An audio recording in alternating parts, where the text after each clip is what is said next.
When is Brian Hartline going to play more wide receivers? That's a question that a lot of Ohio State fans have. It's a question that we in the Ohio State media have as well. Hello, I'm Tony Gerdeman from BuckeyeHuddle.com, wanting to discuss this. I wrote about this on Thursday in terms of when is Brian Hartline going to start expanding his wide receiver rotation, because he talked a little bit about it on Tuesday at interviews, the only interview session this week with Ohio State because of the bye week. And one of the issues that I think people need to understand is that Ohio State's tight ends, probably the best group of tight ends in the country. So whether you think that Ohio State has the best wide receiver room in the country, the problem is that the tight ends are much more experienced. And so early in the season, they're much more trustworthy. And with a young quarterback, a young running game, you're probably going to be a little conservative to start the season. Conservative meaning going with 12 personnel, which is one running back and two tight ends. And right now they're going with more 12 personnel than 11 personnel, 11 personnel being one running back, one tight end, three wide receivers. And by going with so much 12 personnel, not only do you not have as deep a wide receiver rotation, so far this season, in the two games that you can actually count, which is the Texas season opener and the Ohio game, only three receivers have been playing for Ohio State. And that's, of course, Jeremiah Smith, Carnell Tate, and Brandon Inniss. Now, former walk-on David Adolph and redshirt freshman Mylan Graham both got 2 snaps against Ohio, but that was late in the game, and that's the only action they have gotten this season that wasn't against Grambling State. And anything that happened against Grambling State doesn't really have any basis in moving forward because that's essentially a spring game in September for the Buckeyes. So there are a couple of reasons why Ohio State hasn't been playing a lot of wide receivers. And one of the reasons is that they're young, because if we're talking, we know the three, Carnell Tate, Jeremiah Smith, and Brandon Inniss, those are all upperclassmen. You've got one other upperclassman in the room, and Bryson Rogers. He's only played a little bit this season and only against Grambling State, basically in terms of playing receiver. Redshirt freshman Mylan Graham. They brought in 4 true freshmen this year. Maybe all of them will redshirt. Maybe Quincy Porter won't. And so there just aren't a lot of numbers behind the top 3. But Brian Hartline does want to eventually start adding more guys in, and we'll get to that in a bit. But when you look at the targets for the Buckeyes and the snaps for the Buckeyes, right now they're playing, like I said, they're playing more 12 personnel than 11 personnel, which means Max Clare as the number 2 tight end. And I know you're saying he's the best tight end in the country. He's the number 2. Will Kazmarek is the blocking tight end. He's going to be in a lot. Max Clare still playing more than Brandon Inniss in terms of snaps. So you're seeing, like I said, more 2 tight ends than 3 wide receivers. And even when Brandon Inniss is playing in the game right now, he's not being targeted.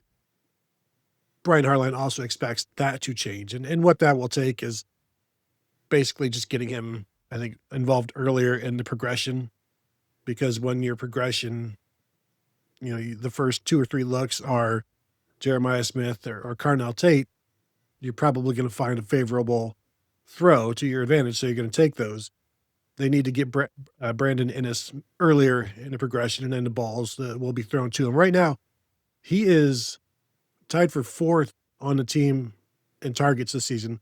5 targets, 5 catches. So great clip. Every throw that goes to him has been caught. And I know you're going to say the one that was dropped into him on the sidelines that he didn't catch, there was a personal foul that made that a no play. So that doesn't factor in. But he has the same number of targets as Will Kazmarek and Jelani Thurman. To give you an idea of how much Ohio State has targeted the tight ends this year. They've targeted the tight ends, 16 times with just their top 3, and you throw in Bennett Christian 19 times. The tight ends have been targeted this season. Carnell Tate's been targeted 13 times. So they're thrown to the tight ends more than Carnell Tate. But that's 4 total tight ends. Jeremiah Smith, the number 1 with 27 targets. But Brian Hartline admitted on Tuesday that one of the reasons, of course, you've got a really good batch of tight ends, but also he said that being upstairs kind of keeps him, maybe away from getting as many receivers involved as he'd like. And he mentioned that that's going to be an area of personal growth that he needs to work on. He will get it fixed.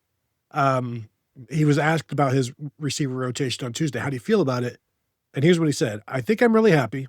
I think, frankly, in my mind, I've got to continue to look for other opportunities to get more rolling in there. I think I'd like to have more guys in there playing on Saturdays.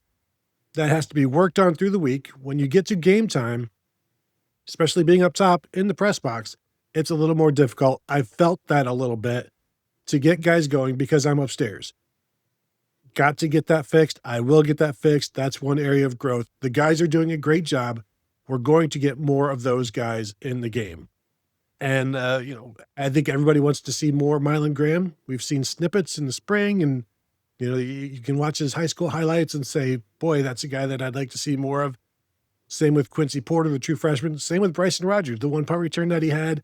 He had another catch in the Graham League State game. You can see the potential there, and those guys aren't really sniffing any playing time right now because you're still trying to figure out what the offense is. You get all these packages with 12, 13, 14 personnel.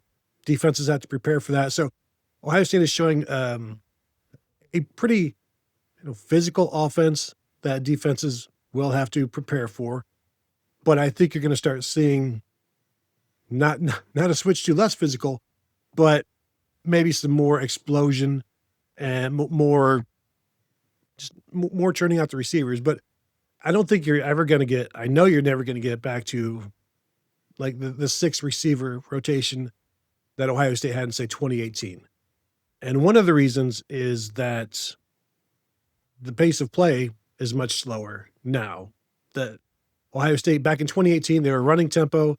They had a defense that they needed to keep up with in terms of scoring points. So they needed as many possessions as they could get. That year in 2018, which was the high water mark for plays and snaps for them, they averaged about 82 plays per game last year, while Ohio State was trying to extend the season over 16 games and be healthy and not get in trouble in terms of the wear and tear. They averaged about 63 plays per game. So 20 plays fewer per game in last year compared to 2018. And they had more total plays in 2018 in 14 games than they did in 2024 in 16. And that was deliberate. Figuratively, literally, all of it. It was deliberate. And so to find a way to get 6 receivers on the field, I don't think it's going to happen, especially as long as you've got Max Clare, who is every bit as good, you would think, every bit as proven as a slot receiver at Ohio State this year. So it's just the sheer numbers aren't there for that kind of thing. And so, are you going to take out Jeremiah Smith all that often? Are you going to take out Carnell Tate all that often? Those are 2 of the best receivers in the nation, just so that you can say, hey, we're playing more guys. It's not that easy. Maybe after deep routes that aren't successful, which there haven't been too many of those. So maybe some more incompletions down the field, you'll get the opportunity to play more players. But it's a tough thing. Who are you going to take off the field? And then who are you going to rotate in there? Now, I will say both Jeremiah Smith, Carnell Tate, those guys can play in the slot. So they can move around. You can put them wherever, and then you can bring in Mylan Graham. You can bring in David Adolph, like whoever you want. Bryson Rogers obviously he's in the slot anyway, but he can also play outside. They can all do various things. So it's not a thing where, we didn't have an opportunity to play this guy because that guy was still on the field. They've got enough talent that they can move pieces around, but it's going to be interesting to see how Brian Hartline does this. They love their tight ends. The tight ends want to keep playing. Keenan Bailey's going to keep throwing all 5 out there. Brian Hartline and Ryan Day and Keenan Bailey and Carlos Lachlan and Tyler Bowen, as they're devising the game plan during the week, got to start putting in the time. And and the effort to say, we're going to play more receivers. And Brian Hartline has to be adamant and stick to it and not get lost in the game, and lost in the game in a good way. Like you're focused. You want to be kind of lost in that, but also whether it's Devin Jordan down on the field, it's like, hey, we need to, let's get Mylan sometime, or let's get Bryson Rogers in there. He needs, he seems like he's prepared to listen to that or keep that in mind and get more guys in playing time. So it'll be interesting to see next game at Washington, which is a tough time to start playing younger guys. But if you do see them out there, then that's a pretty good indicator that things are going to be moving in that direction. So there you go. Just wanted to talk about the receivers, whether or not things are going to start expanding. They will. I don't know if it's going to happen on the road in a tough environment like Seattle, where you want to keep things pretty straightforward. So maybe the week after that will be when we start to see things expand. So there you go. Want to throw that out there. Go ahead and let me know what you think in the comments, whether you want to see, who you want to see, how much you think you'll see them, all that good stuff. And of course, you can always find me at buckeyehuddle.com. Hit the thumbs up on this, subscribe to the channel if you've not yet done so. And thanks for watching, and we'll talk to you guys later.